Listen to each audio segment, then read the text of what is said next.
Yes. Ito na, record na siya. Sige, go, ma'am. Ano ba yun? Si Ma'am Joy.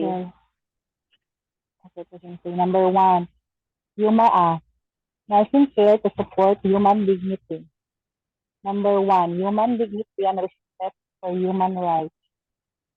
Nursing care profession is a specialist profession that provides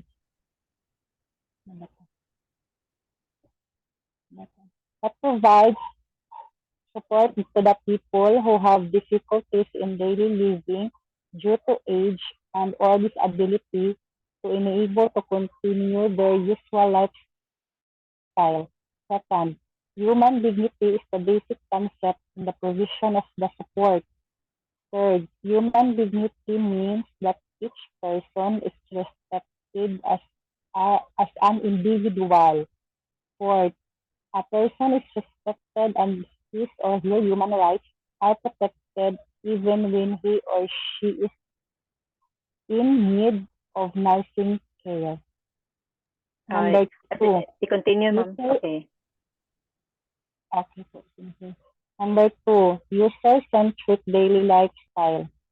Daily lifestyle differ from person to person, depending on their way of thinking and habits.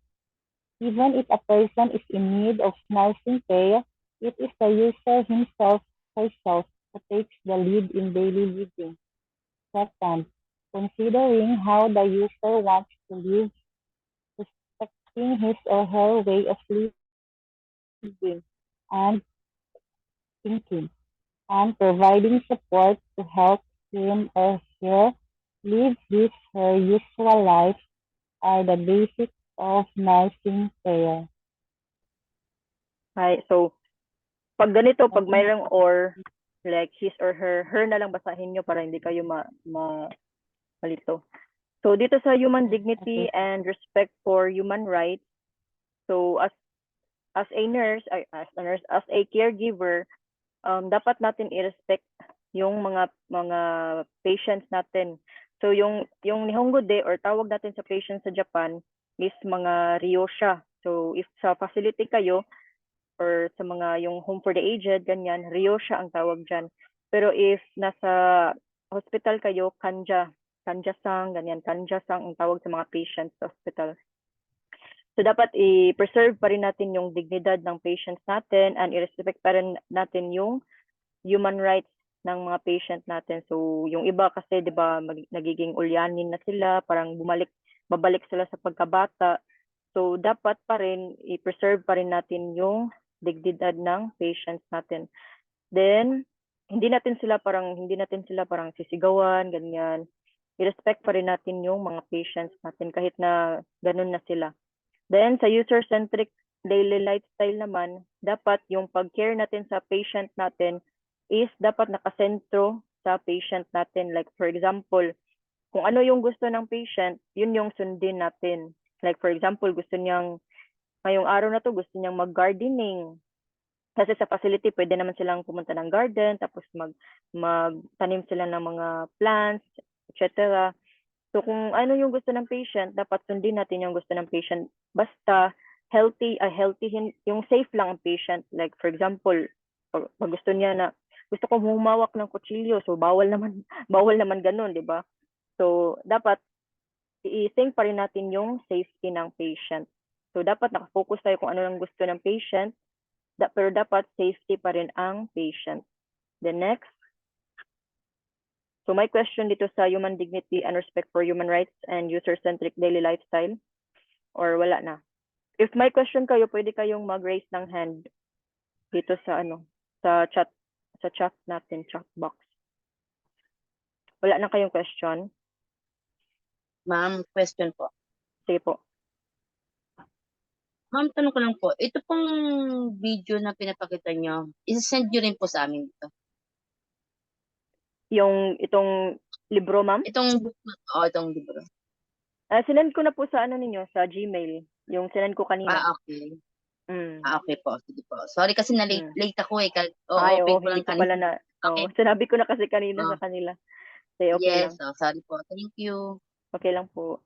Sige, next, dito na tayo sa various lifestyles. So, nung bata pa yung bata, or nung hindi pa pumasok sa facility yung mga patient, andito pa sila sa labas, like for example, sa labas pa sila ng community nila or nandun pa sila sa bahay. So, ito yung normal nila na lifestyle. So, yung iba, yung bata pa sila, pumapasok pa sila sa school, then meron silang family, get together ng family, ganyan.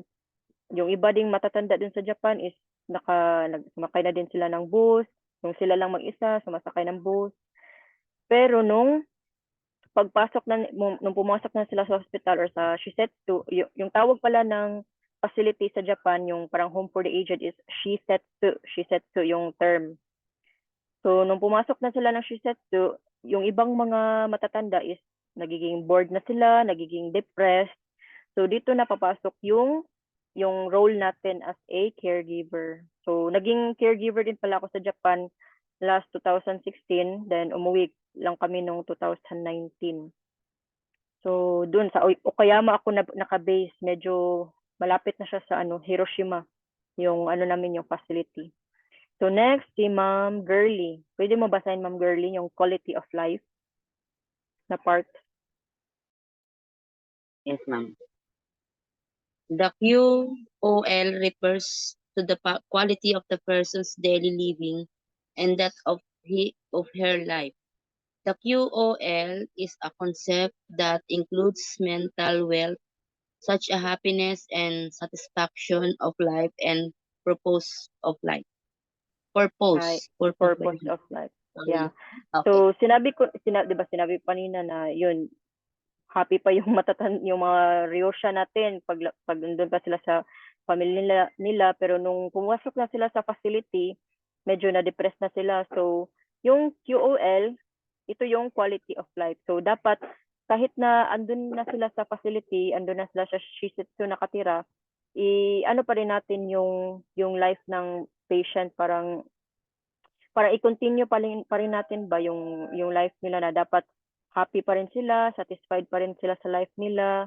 So, dito na papasok yung role natin as a caregiver. Dapat parang kausapin natin sila everyday. So, meron din tayong mga activities para sa mga Ryosha or sa mga matatanda na pwede natin gawin sa kanila. Like for example, nung bata pa sila or before, marunong silang kumanta or hilig nilang mag-karaoke. So, pwede din natin silang i-join sa karaoke team sa facility. So, meron din yung sa amin before, every Wednesday yata yung karaoke time. So, pwede din isalin natin yung patient natin doon sa karaoke na group para at least mawala yung mawala yung anong tawag doon? Mawala yung pagka-depress ng patient natin. So, para maging happy pa rin yung patient natin. Kasi, di ba sa Japan, sila medyo madali silang yung mag-suicide, di ba? Yung mga nababalitaan ko ngayon, grabe kahit yung parents, pinapatay nila yung sarili nila, then dinadamay nila yung mga anak nila, no? So, very sad yung life nila. Kasi wala silang mga friends na mga Pinoy. Pero kung magka-friends sila ng Pinoy, di ba tayo mga Pinoy, always happy man tayo. So, dapat i-share din natin yung happiness sa mga patient natin. The next, normalization, si Ma'am Jeremy. Okay, basa, Ma'am Jeremy. Normalization is a concept that refers to people with disability. Just like people without disability, living normally without being subjected to